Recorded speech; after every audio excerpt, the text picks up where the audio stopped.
Welcome in to the DNVR Avalanche Podcast, presented by Davidson's Beer, Wine, and Spirits. Of course, our go-to shop to get anything and everything at Breckenridge Brewery.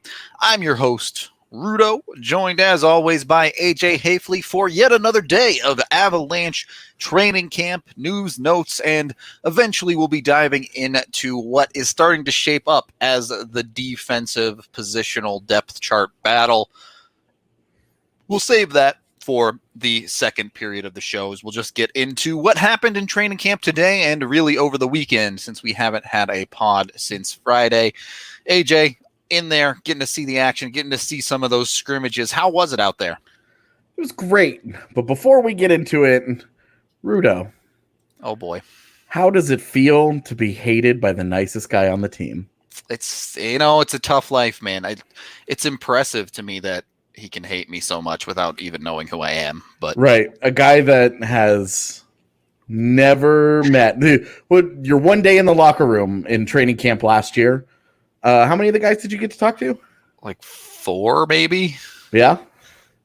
I've been in the locker room a couple times. With practices, but I don't think I ever talked to Jost in person.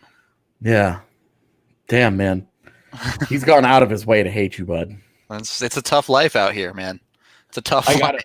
I gotta say, man, I was really sorry to see that. You asked a perfectly fair question, and we wrote a perfectly fair article about him, and what a bummer, man. But in any case, now knowing how Colorado's current 13th forward feels about you. Wow, that was a side swipe that wasn't necessary. Are you gonna be okay? Can I do anything to lift your spirits? I'm battling through, man. I'm gonna make it through here. It's tough. You know, I've always liked that you were a fighter like this. Rudo, scrimmaging has been great the last couple of days. It has been intense and it has been fun, and the team is taking it seriously. I've got to say there have been a lot of different standouts in the last couple of days. Vlad Nemesnikov was awesome yesterday. Today, Eric Johnson, crazy. Like Eric Johnson, it's training camp, and I always make these, I always do this, but it's training camp. You don't draw too many conclusions here. Eric Johnson looks as good as he has at any point in the last 5 years. He has been awesome, and he's been very good in camp. Today, he took it to a completely different level. Dominated today. Dominated. It's amazing what a guy with bad knees can do with 4 months of not having to skate. Right. He gets a little bit of time off, and then he comes out of the gate just flying. Yep. I told Ryan Clark today of The Athletic. I was sitting next to him, and I said, if this is the Eric Johnson they get in the postseason, they're winning a Stanley Cup. Like, easy enough. He was just so good. He was so good. Penalty kill, power play, even strength. It didn't matter. And we've seen a number of guys like Connor Timmins has been very, very good all week, and in the different scrimmages, all of that. Connor Timmins has been so good. Rock solid. We'll get into that. Yeah. Today, I've talked about him a little bit every day and been a little disappointed. Bowen Barham was electric today. Moving the puck. He was a big time difference maker with the puck. Defensively, it was still a work in progress, but you saw it today. Finally, the flashes you were looking for. Holy Moses. Was he aggressive on offense? Like, we're talking his line, there would be a line out there that was cycling the puck, and he would be at the half circle slamming the stick on the ice. Like, give me the puck, give me the puck, give me the puck, give me the puck. Rang one off the post, danced somebody, got a pass up the boards, juked him like he was gonna. He faked like he was gonna cut inside, went outside on the boards, walked around him, and then dropped into the half circle. And Grubauer made a nice save, but created a scoring chance all by himself. Guy was awesome. He was so good today with the puck. Multiple chances in the neutral zone that he created just with his legs, just skating through guys. And I have not seen any of this. Like, these are all normal things when he's in the WHL that you see all the time, several times a night with him. Have not seen it at Avs camp. Boy, was he good today. Yeah. Boy, was he good today. Today was the day where you were like, oh, if this is the kid that's going to show up, someone's losing a job. Like, he was so good today. It's good to know that he went to the Cale Makar School of Hitting Posts good as well. But Timmins rang one off the post too. Did he really? Oh yeah, beat. That was actually awesome because Bednar, Nieto, and Calvert played tic-tac-toe through the neutral zone, and Bednar dropped it between his legs, and Timmins was there, and Timmins just beat Francouz cleanly and rang it right off the right pipe and flew up into the netting, and which we almost got another puck today. We've gotten 2 pucks that have landed on the seats right in front of our media table. Yeah. Almost got another one today. But Connor Timmins, since I'm also, well, we'll talk about Timmins later because this will be a whole thing. Applies more, yeah. Yeah, but Byram had his best day. Eric Johnson was dominant. Tough day for the PK though. There were a lot of good scoring chances. Bodied, yeah. A lot of good scoring chances on the various power plays on both sides. It was not like power play. The first power play unit just dominated. They scored, but was not dominant. I loved Belly's description of his job on the PK the other day, where he's like, "Look, I just go out there and try to be as annoying as humanly possible." He was today, and it's funny because that's what I was thinking. This guy must be just obnoxious to play against. Because the first power play attempt, Bednar chased the puck down and didn't actually ever touch it, was never in control of it, and yet forced 3 reverses around the back of the net. Yeah. Because he was just lurking and he was reading the play and he was like, I know what you're trying to do. Ain't gonna let it happen. Yeah, and then it was like, okay, let him play. And so he backed off a little bit. But that line, the Bednar line today, was probably the best offensive line in terms of actually driving play. But you also saw why they were a 4th line, because multiple great passes to players for golden scoring chances and missed nets right into the chest. No great saves required. Like, I mean, we've talked about that with Calvert and Nieto for years now. If they had finished, they'd be top 6 players, basically. Yeah, and I mean, you could say that about a lot of guys around the league, right? Like, oh, if only you scored 20 goals a year, you'd be so much better. Right. But Nieto today, 2 one-timers. One of them didn't leave the ice; it just skittered along. And Francouz, who's had a little bit of a 5-hole issue in camp in the last week, a couple of pucks have just found their way through the 5-hole. Was locked. He locked it down today. It was much better. Although one of the Burakovsky goals kind of slipped through his arm a little bit. I thought it was a little iffy, but that's okay. I think he's looked pretty solid. The Bednar line anyway. They just cycled and they just ground whoever, and it didn't matter. Like, they would get matched up against the Kadri line, and if play started in the defensive zone, eventually they spent at least 20 seconds in the offensive zone grinding away. They had at least two times where they were able to get full defensive changes while they just cycled. You gotta love it. I mean, everyone on the team has been praising them in interviews over the past week, so they were locked in right now. One of the other lines, Kamenev, by far his best day. Yeah. And blew a one-timer from about 3 steps inside the blue line past Grubauer. And it wasn't like a real softie. Got it right by the ear where can't get the glove up. Yeah. That little space right in between it. Yeah. Just blew it right by him and handcuffed Grubauer. And that was a result of some great cycling guys like Tynan and Bowers.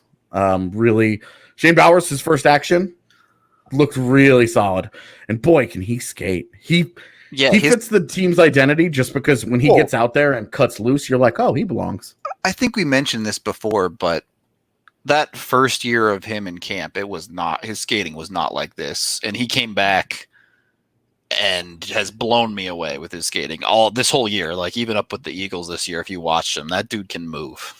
Yeah, it started with the rookie tournament last year where he was just flying out there. Yep, and he had a solid day. Did not finish anything, but Logan O'Connor was a monster. He was all up and down the ice today, and maybe was their best penalty killer outside of Belmar and Calvert at times today. He was really good on the PK. Like for someone like Logan O'Connor, if he wants to try and find a way into this roster, the penalty kill is a big way for him to do it.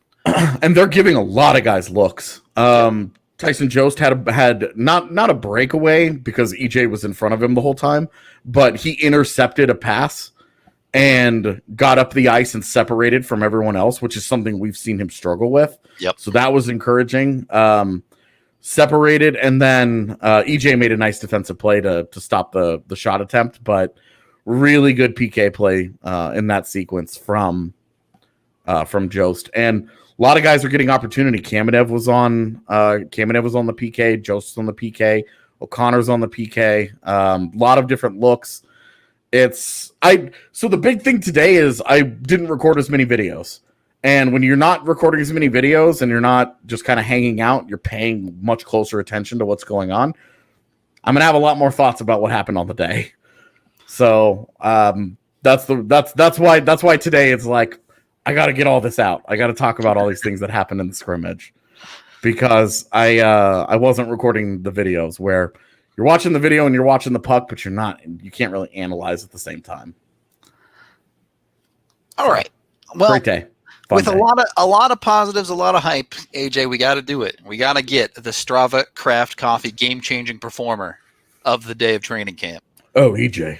EJ by a mile. Yeah, especially because Jared Bednar apparently calls him Ej. Ej. Yeah. Nice. And that's funny to me because our boss, Brandon Spano, calls me Age. Yeah. And so I was like, oh, other people do this too. Cool. The letter J just kind of becomes a sound.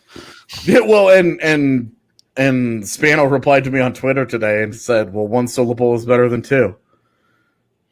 And I'm like, I would beg to differ. I mean, we're saving that much time. People better not start calling me rude. Well, somebody called you rude yesterday, that's for sure. Go bam! Not in so many or so few words, I suppose, but yeah. Yeah, I was far more efficient. Anyway, before we go down that path, second period coming up shortly. First, of course, we have to acknowledge Breckenridge Brewery, the official beer of DNVR. Got myself a nice little 12-pack this weekend, and then I drank all of them because, oh my God, the DNBA show had us shotgunning beers on Friday. So went through those beers pretty quickly, but they are delicious, whether you want the Avalanche Amber, the Mile High City, the Mountain Beach, which I still need to get my hands on. I still haven't had a chance to try it, but everyone at the company but me basically loves them. So give it a go. Get your Breckenridge Brewery today at your local Davidson's or down at the Farmhouse in Littleton, where you can pick up curbside and use code DNVR to get $5 off. Second period of the DNVR Avalanche podcast, as we kind of dive into the meat of this podcast here, I want to start off and chat if you want to put your takes on this as well. Give me first of all the top 6 Avs D, because I think that's pretty set, right? Makar, Gerard, EJ, Graves, Cole, Zadorov. That's the top 6, right? Yo, you can't make a parody account of me and then come into my Periscope and ask questions. You got to use your own account for that, my man. You can't use my parody.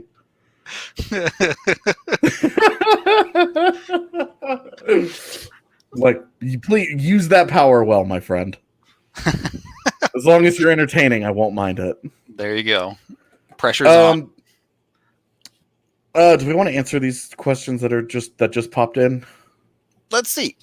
I just started watching and know with the pandemic they were more tight-lipped on missing players than usual, but any clue on what's up with Makar and will Byram be on the playoff roster? Makar, no idea. They haven't given anything. I will say I have been led to believe it's not super serious. And again, nothing official, as I'm about to say some stuff as well, but he left in the middle of a practice. Well, not really. Not really. Like, they had 2 sessions that day. Sure. He finished the first session and just didn't come out for the second. Well, he wasn't part of the power play unit, which you would expect him to be in. But but that's what I'm saying. Like, he didn't like leave in the middle of it, because people have been asking me like, oh, when he left the ice, did it look like anything was wrong? Like, no, he left with everybody else. We didn't know, and then he just never came back out, and we haven't seen him since. But given that he was there at the start of practice that day, yeah, I mean, you would have to think that this is not like, okay, we are purely into speculating territory 100%. Here. But given that he was part of practice and that they aren't holding anybody out and any of that, like, you have to think this is probably like a tweak of something and not a positive test like thing. Agreed. That's where my brain went with it. Especially because the NHL released their numbers today, and out of, I think, 2,600 tests, they've only had 2 positives. So I guess it's possible he's one of those 2, but it just statistically we're talking about it being unlikely here.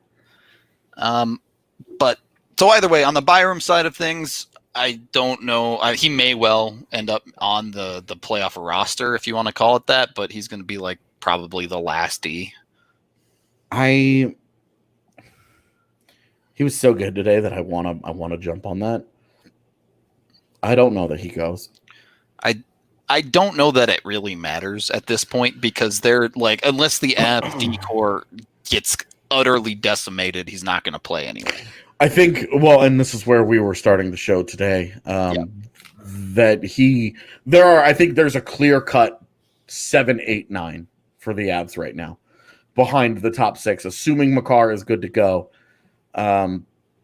which obviously is an assumption right now. But that they have a clear-cut top 6, but as of today, I think they have a clear 7, 8, 9. We've talked about this a little bit, that while Timmins has played great in this camp, we know the score. Yeah. I mean, we can talk about it a little bit more, but we do have Jared Bednar's thoughts on it exactly pertaining to this and the potential of whatever happens with Makar. If he does miss games, who's going to be up next? So we can go to that and we can hear what Jared Bednar has to say. Jared, as far as just kind of planning for, let's just say, contingencies with Cale, who are some of the guys that you've looked at in his position that you think kind of stand out? I mean, we've seen Connaughton get paired with Girard. Is he someone that you guys would look at, Barberio, or how do guys like Timmin and Byram sort of factor in for the trip to Edmonton? Yeah, all of the above. Yeah, we're still evaluating. So right now we put Girard on the number 1 power play and EJ on the 2nd. Can I just say that no matter what, like, a coach could have completely made up his mind and they would still say that they're still evaluating. 100%. Okay. But they would not be like, our decisions have been made already. With like 5 practices to go. Right, exactly. So anyway. And we're keeping an eye on all the other guys that are here for sure. Starts with Connaughton, probably with his experience. We know what Barberio has done for us over the last few years, and but for our staff or my staff, we're looking at guys like Timmins and Byron real closely, because we don't get to see them as often as those other guys. All right, so he basically came out and said, "Look, it starts with the experienced guys." Which we've been talking about. Yeah, not a surprise at all. Shouldn't be a surprise. We've said, look, Timmins and Byram could light the world on fire in this camp, and the first time a guy gets hurt in the actual postseason, they'll give Mark Barberio first crack at this. That's what they've paid Barberio to be the last couple of years. That's who he has also, in my opinion, he's earned that. He has come to work every single day and been that guy and been that role player that's very hard to find and very valuable in that he has no ego. He wants to play, but he understands his job. He's the veteran that knows exactly where he fits into the locker room. He comes and he works hard, but when there's an injury at his position, he deserves that. And he deserves a chance to play, in my opinion.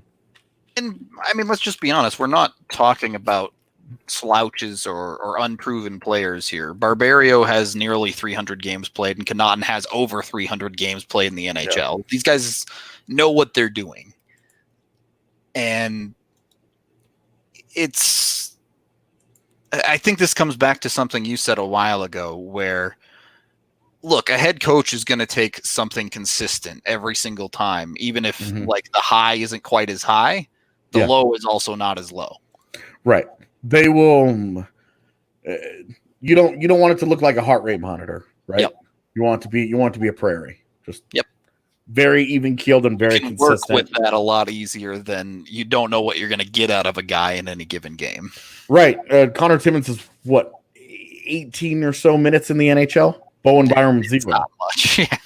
So you're talking about that against a combined like 500 games played. Yep. On that back end, those guys are going to get first crack. Now, I will say, and this is especially true of Connor Timmins, he has played well enough that if Connaughton goes in there, if Barberio goes in there, and they bomb, they should not have a long leash. It should not be 2 or 3 games of this. Yep. Certainly no more than 2 games. If both guys are bad in those 2 games, they got to go. You're in a postseason. You don't have time to let these guys work through any issues. Part of the value of being a Mark Barberio or a Kevin Connaughton is the ability to drop in and give you baseline NHL caliber play. Low caliber, but a baseline caliber of play that you can get by and you can understand and you know what you're getting. And if you get the best version of that player on that day, great. That's awesome.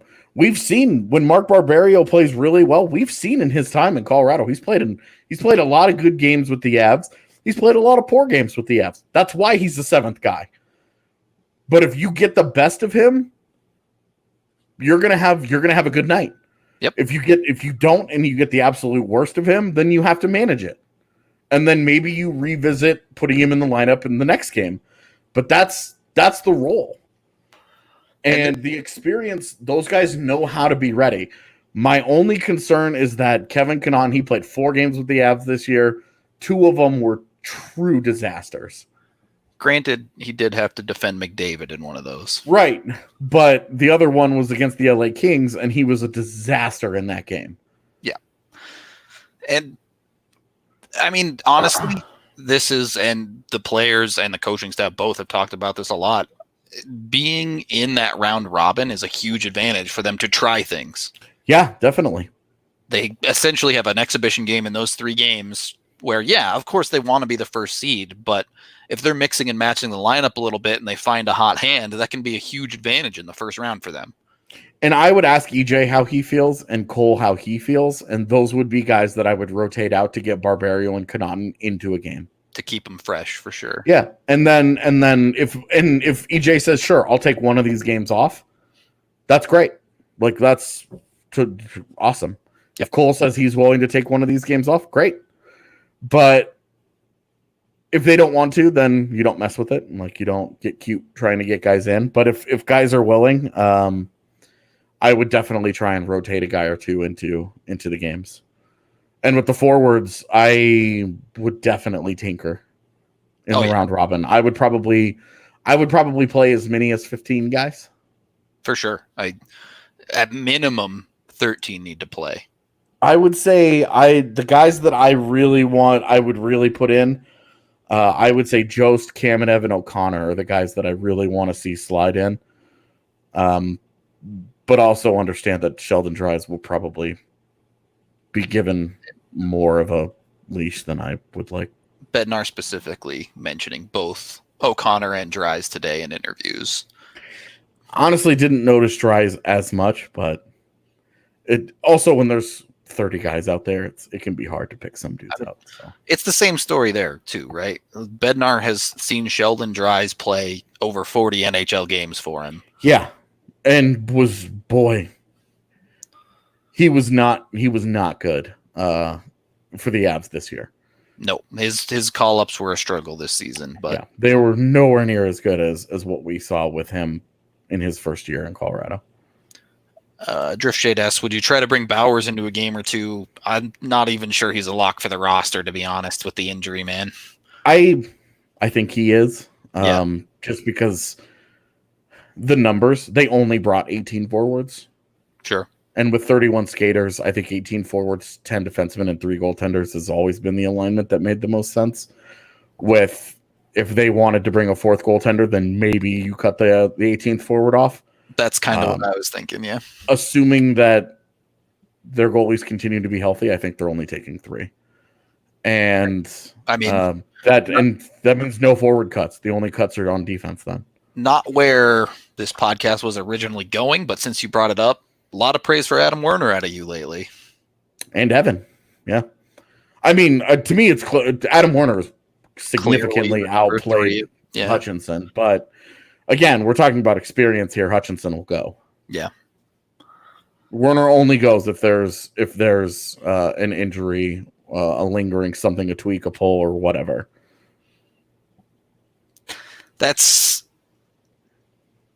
I guess we're at the point now where it's time to face the realities of who's going to the camp or of who's going to the bubble and who's not.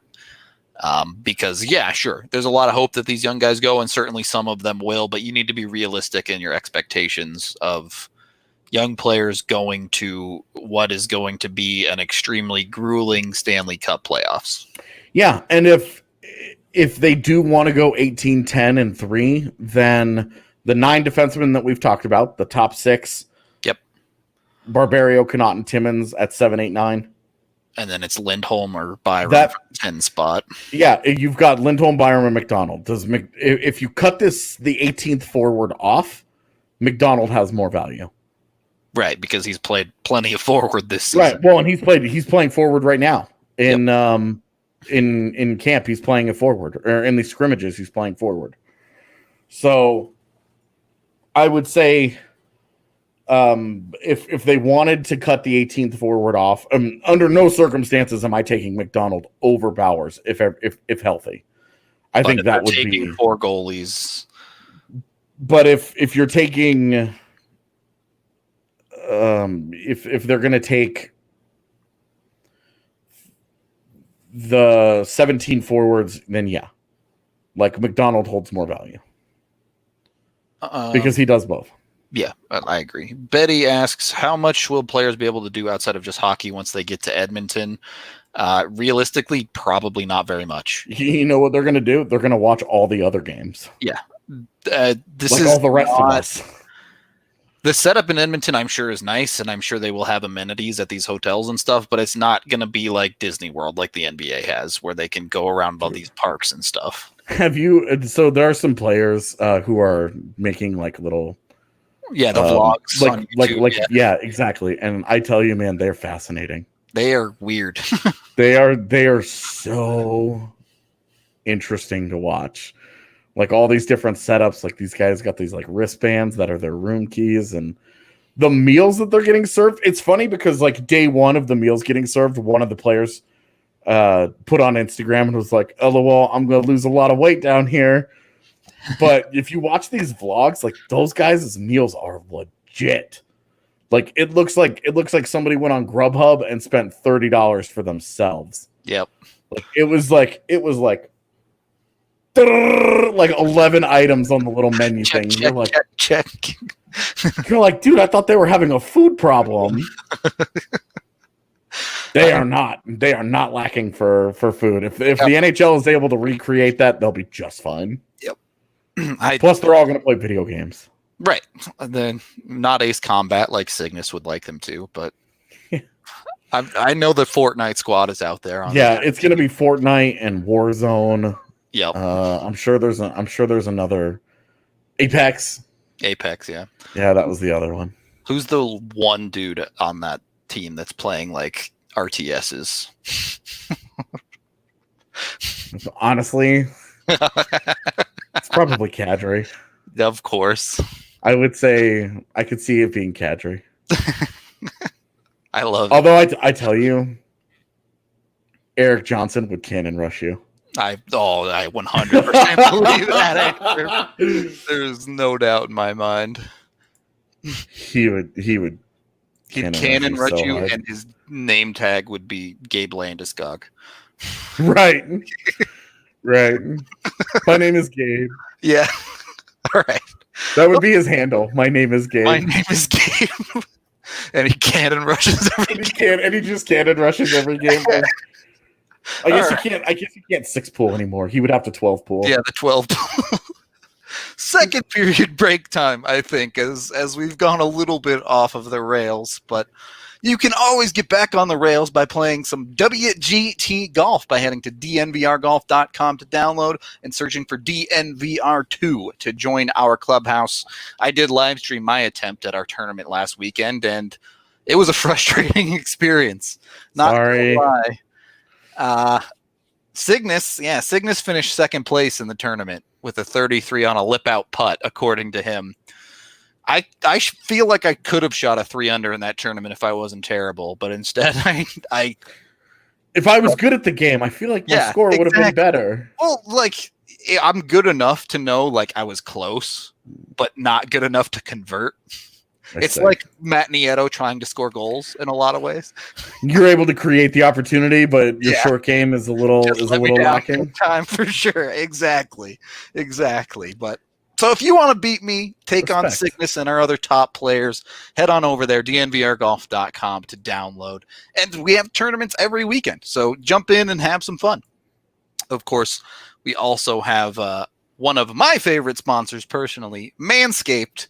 The Lawnmower 3.0 trimmer is honestly one of the best inventions in my entire life. I have to use it on my beard coming up shortly here. This has all got to go as we get close to the proper playoff time and all of that, but it can also take care of hair all over your body, above and below the belt, and you can get everything that comes along with it in the perfect package 3.0 to keep yourself looking, feeling, and smelling fresh. So head on over to manscaped.com and use code DNVR20 to get 20% off and free shipping when you order, whether it be the perfect package, breath mints, you name it, cologne, they have you covered top to bottom. Third period of the DNVR Avalanche Podcast, presented by Davidson's with Rudo and AJ. As we dive a little bit deeper into this defensive battle, the big question for me, okay, let's say take two different scenarios here. Okay. Cale Makar gets hurt or is hurt for the first exhibition game or whatever. First of all, how dare you? I'm just trying to be realistic after the season the Avs had, okay? Okay. The defenseman you're going to put in to fill that hole in the lineup, is it the same one as if, say, Ian Cole misses a game? Because those are two very different roles that are being filled on the team. And yes, I understand if Makar gets hurt, Gerard is going to take on the PP1 responsibilities and all of that. Mm-hmm. But how does the dynamic of the defense change there? I think if you really were worried about it, you would probably go Barberio replaces Makar because of the skating and the ability to move pucks with his feet. Yep. And then Connaughton would replace Cole for more of the PK side of things. Yeah, and it's not that Connaughton can't move pucks. It's just that it's not really. Connaughton, it's not the role he's going to be asked to do. Yeah. There's really nothing that stands out about Kevin Connaughton's game. Like there isn't as Cygnus is literally asking this question. There's not really anything that jumps out about it. He's sort of a jack of all trades. He's not a guy that like you can point to any one thing and say this is our guy. Like this is what he can do, this one thing that we're going to be able to get out of him. Whereas Barberio, you look at the feet and you say his skating is really good, and his ability to move pucks is better than a lot of seventh defensemen you'll find, but not like so consistent and so good that obviously he cracks your everyday lineup. Yeah, there's a reason the players are where they are. Yeah, on the depth chart.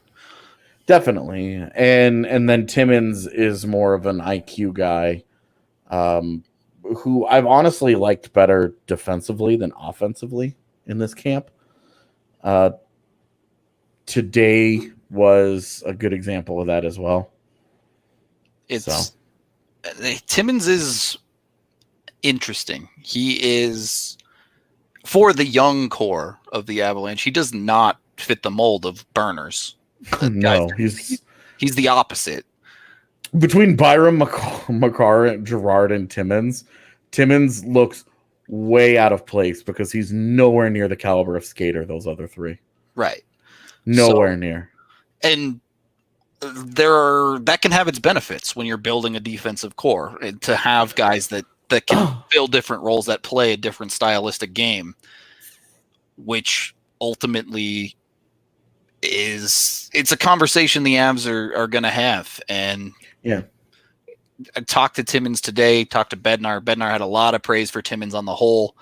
The reality is Timmins and Byram and Bowers too. This camp is more than just for the playoffs for them. This sets them up for November 17th. Yep. Which is the tentative supposed training camp day. Yeah, tentative first day of camp for the 2021 season. Yep. It's weird to say 2021 because it's next year is 2021. So it sounds like I'm saying both. Yeah, I hate that too. For this next decade, you're going to say the 2021 season, and you mean 2 years and not one.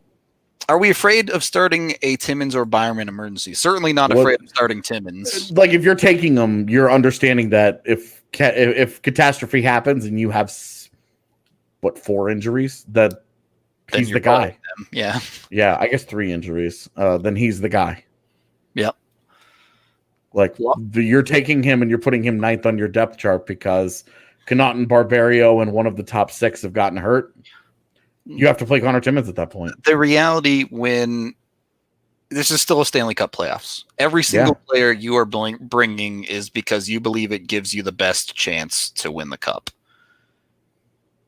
Outside of the Barton Chow conversation, right, that's true. Exactly the one argument there, but no one else has that conversation because no one else can save a contract. Well, and Byram is in the position where if he plays 10 games, but again, that would require Byram would likely be the 10th defenseman on the pecking order and would need to play 10 games. Yeah. If Bowen Byram plays 10 games, something bad has happened injury-wise and something very good has happened in terms of his play for him to stay in there. Well, I mean, it's for that amount of injuries to happen and for the Avs to have played 10 games after all of those injuries happened. Right. Like they're deep. Winning a Stanley Cup. like you've at least won one round. Just sheer numbers here. If you get to 10 games, you've won a round. If you haven't won 2 rounds. Right. Like because of the injuries. Injured in game 1 or something. Right. Like just based on the injuries, like you would have to be into you would have to be into probably the 3rd round by the time that happened. By the time Byram got to his 10th game. Lux flexing on us with the Daniel Tarnquist call out from Free Skate Friday. The Swedish guy knows the Swedish player. They're probably from the same hometown. That's how it always works that way. If you got the knowledge, come on next week. That's all I'm saying. And then you're going to ask about Swiss players, and it'll be like, and he won't know anything. it'll be Lob City over there. Gotta dunk when you can, okay? Hey, so we have some news here. Uh-oh, news. Speaking of New York, Brendan Lemieux suspended for 2 games for elbowing Jonas Donskoy in the head in their last game. Year. Yeah, well, interesting. And that was going to be a tough series for New York anyway. I don't know how much Lemieux really changes that, but yeah, I don't know either. But the that ended up working out. That was another area where we don't talk about that because all the other guys were already hurt.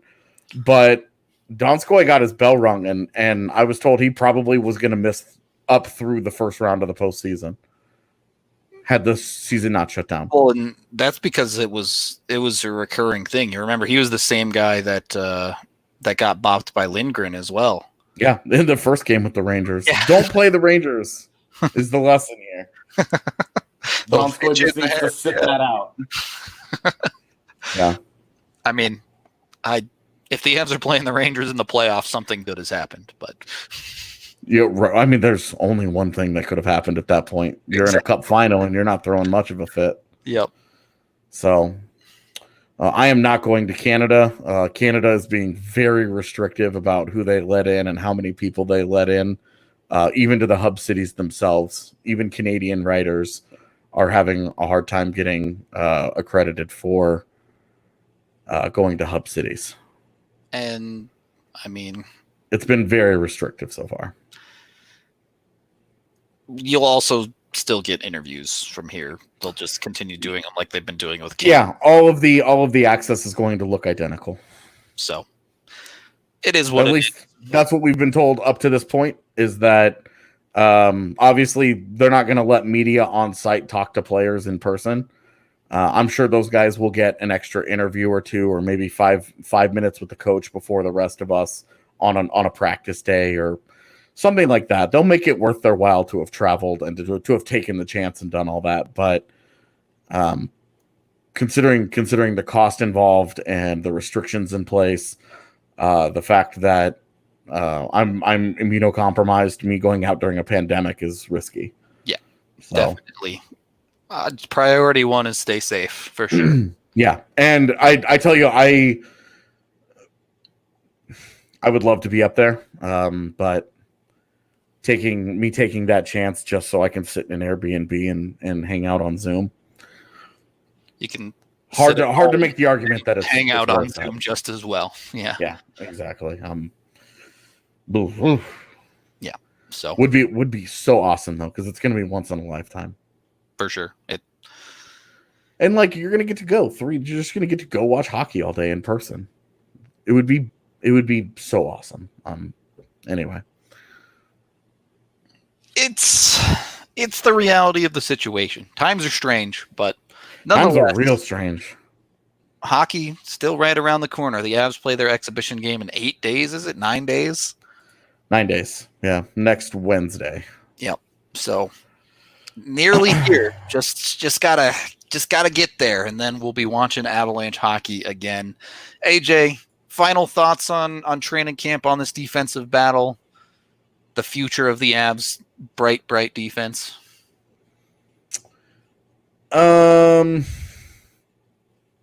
It's really weird that we're talking about 2 top 50 prospects being 9th and 10th on Colorado's depth chart. And Byram may not even be 10th, to be honest. They might prefer Lindholm or McDonald or both. He could be 12th for all we know. Yep. And that guy was 4th overall pick a year ago. Yep. This isn't like 5 years have passed and he's no longer a serious prospect.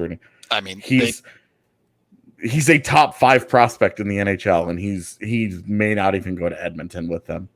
Nonetheless, I suspect they will be a good bit higher come November, but yeah, well, that's a conversation for after the playoffs. In the meantime, the Avs are far and away the deepest they've been since I started covering the team.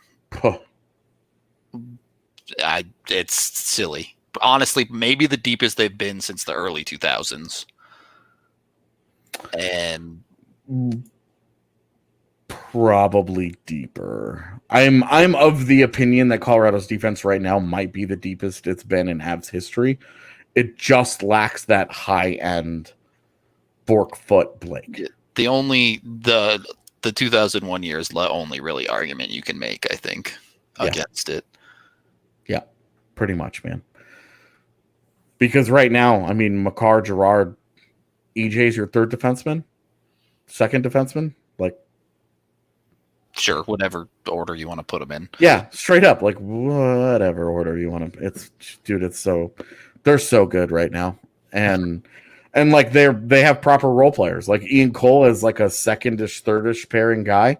Yep. That you can choose matchups with. Zadorov, you can kind of protect a little bit. Like they are so sound 1 through 6 there, and then Barbario's a classic 7th. Connaughton, same thing, and then you have 2 hotshot prospects. Yep, it's gonna be fun. Good position. Yeah, it's gonna be fun this year and heading into the future as well. I guess that's it, though. We're going to wrap up for the day. As always, thank you, everybody, for listening. Y'all know the drill. We're here 5 days a week. Have some fun stuff planned coming up this week as things start to ramp up towards the Stanley Cup Finals. So tomorrow morning. Yeah, buddy. Keep an eye out tomorrow morning. But before we get out of here, you may have heard us mention that there are some big things happening in the Colorado rugby space. And now we have all the details. DNVR is now covering all things rugby in Colorado and the United States. Reporter Colton Strickler is keeping you up to date on all things American rugby with the DNVR Rugby Podcast. And of course, you can find his written rugby content right on our site with the rest of our coverage. If you don't know, it was announced that Infinity Park in Glendale will be the new official training center for the men's and women's USA Eagles 15s team. That means the Colorado is the place for rugby in the United States. Make sure you are keeping up to speed with us and Colton on the DNVR Rugby Podcast. Once again, thank you everyone for hanging out. Another fun day of the Avs pod. We got 4 more planned for you over the week, and of course 5 days a week every single week. Until tomorrow, we will talk to y'all in a little bit as I prepare to end this podcast.